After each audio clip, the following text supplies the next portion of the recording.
কেতিয়াবা ভাবিছেনে ৰাতি 12টা 1টা 2টা বাজি যায় আপুনি সাৰে থাকে টোপনি নাহে আপোনাৰ কিয় কিছুমান মানুহ দিনতকৈ ৰাতিটোক বেছি ভাল পায় ৰাতি জাগি থকা মানুহবোৰৰ বুকুত কিবা দুখ যন্ত্ৰণা থাকে নেকি নিশা ভাল পোৱা মানুহবোৰ আচলতে বহুত বেছি গভীৰ নেকি কিয় পৃথিৱীৰ বহু কবি সাহিত্যিক চিন্তাবিদ নিশাৰ প্ৰেমিক আছিল ৰাতিৰ প্ৰেমিক ৰাতি যেতিয়া সমগ্ৰ পৃথিৱীখন নিস্তব্ধ হৈ পৰে তেতিয়া কিছুমান মানুহৰ মন অধিক জাগি উঠে নেকি দিনটোত হাঁহি মাতি থকা মানুহজন ৰাতি একেবাৰে নিশব্দ নীৰৱ হৈ যায় কেতিয়াবা হেডফোন লগাই গান শুনে কেতিয়াবা কোনোবাই আকাশ চাই কেতিয়াবা কোনোবাই মেছেজ পঢ়ে কেতিয়াবা কোনোবাই জীৱনৰ আটাইতকৈ গভীৰ চিন্তাবোৰ ঠিক নিশাৰ অন্ধকাৰতেই কৰিবলৈ লয় প্ৰশ্নটো হ'ল কিয় ৰাতি কিয় কিছুমান মানুহৰ ইমান বেছি প্ৰিয় কিয় কিছুমান মানুহ ৰাতিৰ প্ৰেমিক কিয় কিছুমান মানুহে পৃথিৱীৰ পৰা লুকুৱাই নিজৰ আত্মাৰ লগত কথা পাতিব খোজে নিশাটোত আজিৰ এই কথাখিনি আপোনাৰ বাবে অতিকে গুৰুত্বপূৰ্ণ বলক ৰাতিৰ কথা পাতোঁ ৰাতি ভাল পোৱা মানুহবোৰ আচলতে কেনে মনস্তত্ব দৰ্শন এইবোৰে কি কয় অভাৰ থিংকিং আৰু ৰাতিৰ কিবা সম্পৰ্ক আছে নেকি কিয় নিশা মানুহ বহুত বেছি আৱেগিক হৈ যায় কিয় কবি সাহিত্যিক দাৰ্শনিকবোৰে ৰাতিক ভাল পাইছিল আৰু ৰাতি টোপনি নাহিলে আচলতে কি কৰিব লাগে এই কথাখিনি আপোনাক এই কাৰণে ক'ব খুজিছোঁ কাৰণ আপুনি হয়তো নিজকে এই কথাখিনিত নিজকে আপুনি বিচাৰি পাব নিজকে আপুনি আৱিষ্কাৰ কৰিব আকৌ এবাৰ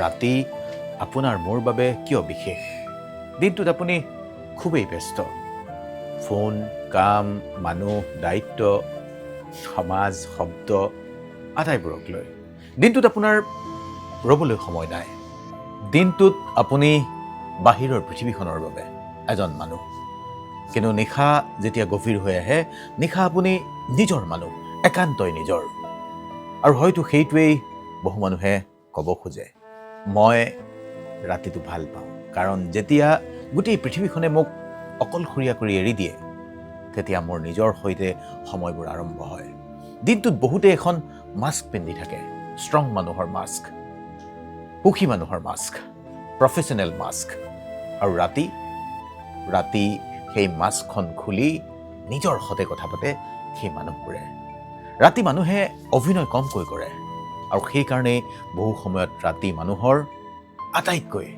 আটাইতকৈ হট সময় হৈ পৰে আচলতে কিয় কিছুমান মানুহে বহু ৰাতিলৈ সাৰে থাকে তেওঁ গৈছে গাড়ীলৈ মানুহৰ দৰ্শনে কয় ৰাতি মানুহৰ মগজুটোৱে অলপ বেলেগ ধৰণে কাম কৰিবলৈ লয় যেতিয়া শব্দ কমে শব্দবোৰ লাহে লাহে কমি আহিবলৈ লৈছে নটিফিকেশ্যন কমি আহে মানুহৰ কোলাহল কমি আহে তেতিয়া মগজুৱে নিজৰ ভিতৰৰ অনুভূতিবোৰ অধিক স্পষ্টকৈ অনুভৱ কৰিবলৈ লয় আৰু এইকাৰণেই দিনত যিবোৰ চিন্তা মানুহৰ লুকাই থাকে সেইবোৰ ৰাতি হ'লে ওলাই আহে আৰু এই সময়খিনিতেই বহু মানুহে আচলতে জীৱন জিজ্ঞাসা অতীত সকলোবোৰ মনত পেলায় ভৱিষ্যতক লৈ ভয় পৰিকল্পনা নিজৰ অন্তহাৰ শূন্যতা নিজৰ যাতনা সকলো অনুভৱ কৰিবলৈ লয় বুজি পাইছে নিশ্চয় এতিয়া আপোনাক এটা কথা সুধিম আপুনি কথাটো অলপমান গুৰুত্ব সহকাৰে ক'ব নিশা যিবোৰ মানুহ সাৰে থাকে তেওঁলোক বহুত বেছি দুখীয়া নেকি এইটো ভুল ধাৰণা আপুনি মুঠেই নল'ব সকলো নিশা সাৰে থকা মানুহ ডিপ্ৰেশ্যনত জাগি নাথাকে কিন্তু বহু ক্ষেত্ৰত নিশাৰ লগতে এটা আৱেগিক গভীৰতাৰ সম্পৰ্ক থাকে কাৰণ নিশাটোৱে মানুহৰ অনুভূতিক অসমীয়াত কি হ'ব এম্প্লিফাই কৰে আৰু এটা কথা আছে নিশা মানুহৰ আৱেগ অৰ্থাৎ যিটো এম্প্লিফায়াৰ কথা কৈছোঁ নিশা অনুভৱবোৰ মানুহৰ গভীৰ কৰি তোলে সেইকাৰণেই যিয়ে কিবা হেৰুৱাইছে, যিয়ে বহু কথা বুকুত লৈ ফুৰে, যিয়ে বহু মানুহৰ মাজতো নিসংগ অনুভৱ কৰে, অকলশৰীয়া অনুভৱ কৰে, তেওঁলোকৰ বহু সময়ত ৰাতিৰ সৈতে বিশেষ সম্পৰ্ক গঢ় লৈ উঠে। আচলতে ৰাতিৰ প্ৰেমিক মানুহবোৰ কোন? আপুনি, মই, এই যে আপুনি ভিডিঅ'টো চাই আছে, আচলতে যিবোৰ মানুহ গভীৰভাৱে চিন্তা কৰে, যিবোৰ মানুহ ইণ্ট্ৰোভাৰ্ট, যিবোৰ মানুহ ইম'চনেলি ইনষ্টেঞ্চ, চেঞ্চিটিভ, ক্ৰিয়েটিভ, অসমীয়াত ক'লে কেতিয়াবা এটা গীতেও তেওঁলোকৰ মন থান বান লগাই দিয়ে, কেতিয়াবা এটা সৰু স্মৃতিয়ে তেওঁলোকক বহুত দূৰলৈ লৈ যায়।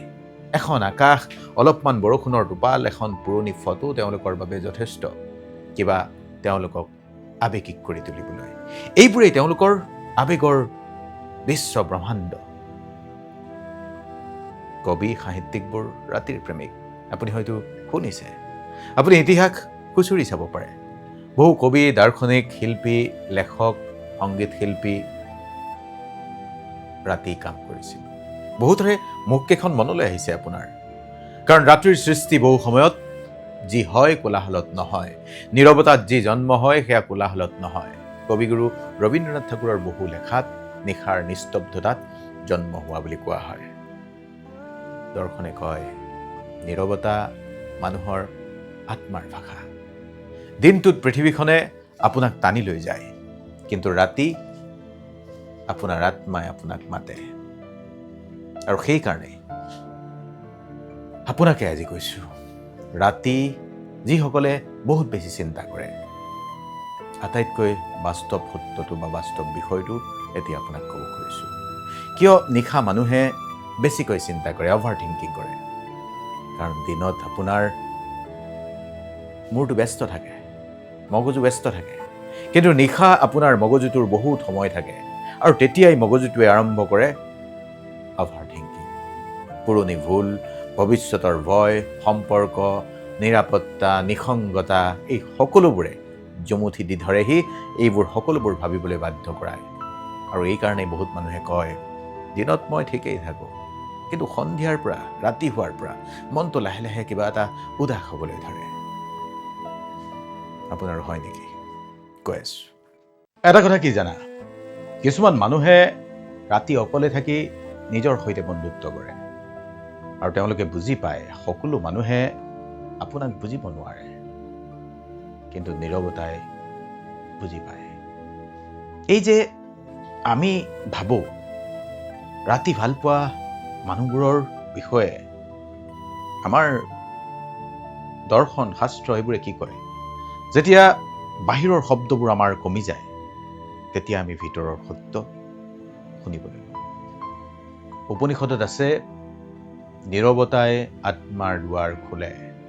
আৰু নিটছে, এজন দাৰ্শনিক, তেওঁ কৈছিল, যাৰ জীৱনত কিয় আছে, তেওঁ যিকোনো কেনেকৈ সহ্য কৰিব পাৰে। আৰু বহু সময়ত মানুহে সেই কিয়টো বিচাৰে এই নিশাৰ অন্ধকাৰত, নিশাৰ গভীৰতাত। কিন্তু এটা অন্ধকাৰ দিশো আছে।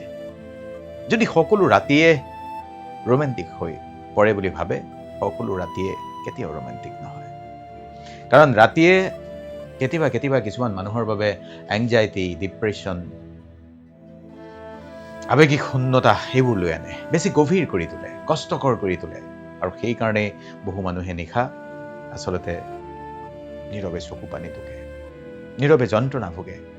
কাৰো লগত কথা পাতিবলৈ মানুহ নাথাকে, কিন্তু কেতিয়াবা কাৰোবাক বিচাৰে কথা পাতিবলৈ। কিন্তু নিশা মানুহক আৱেগিকভাৱে, মানুহ বহুত বেছি আৱেগিক হৈ পৰে। সেইকাৰণে কৈছোঁ, কিয় কিছুমান মানুহ দিনতকৈ ৰাতিক বেছি জীৱন্ত অনুভৱ কৰে? কাৰণ কিছুমান আত্মা কোলাহলত নহয়, নীৰৱতাত সাৰ পাই উঠে। বহু মানুহে ভিৰতকৈ আকাশ ভাল পায়, শব্দতকৈ গীত ভাল পায়, মানুহতকৈ অনুভৱ বেছি ভাল পায়। আৰু সেইকাৰণেই তেওঁলোকে ৰাতিৰ প্ৰেমিক।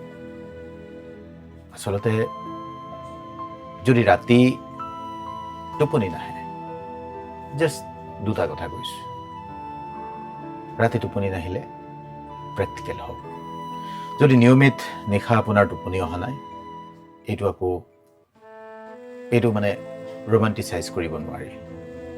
কাৰণ টোপনিৰ পৰিমাণ কমি আহিলে আপোনাৰ বহু কিবা কিবি সমস্যাই দেখা দিব পাৰে।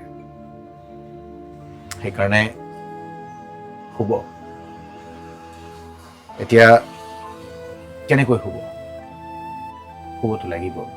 বলক শোৱাৰ কিটিপটো কৈ দিছোঁ। শোৱাৰ আগতে আপুনি মোবাইলৰ স্ক্ৰীন বন্ধ কৰিব। যেতিয়াই ভাবিছে মই শোৱাৰ সময় আহিছে, তেতিয়াই আপুনি মোবাইলৰ ব্লু লাইটে মেলাটনিন হৰমন কমাই আনে, যি মেলাটনিন আপোনাৰ টোপনি যোৱাৰ বাবে অতিকে জৰুৰী।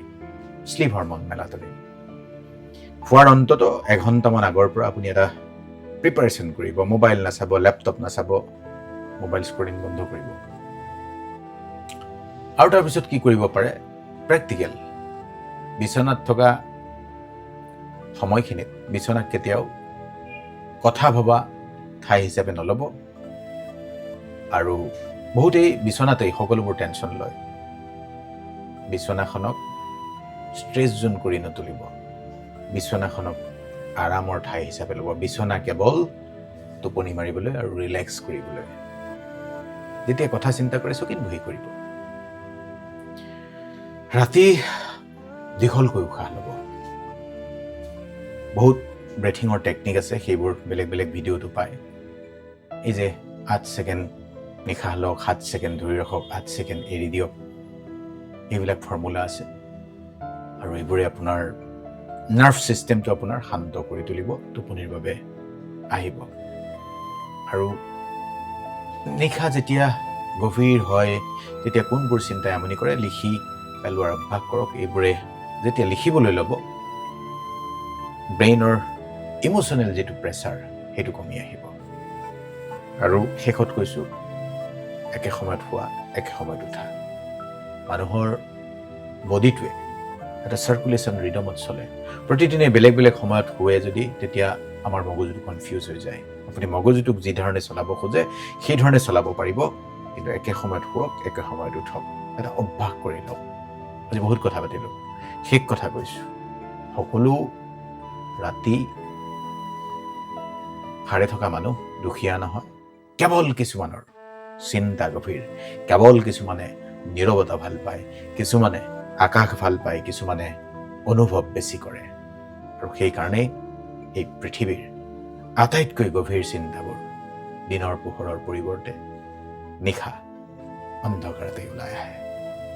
ভালে থাকিব, শুব।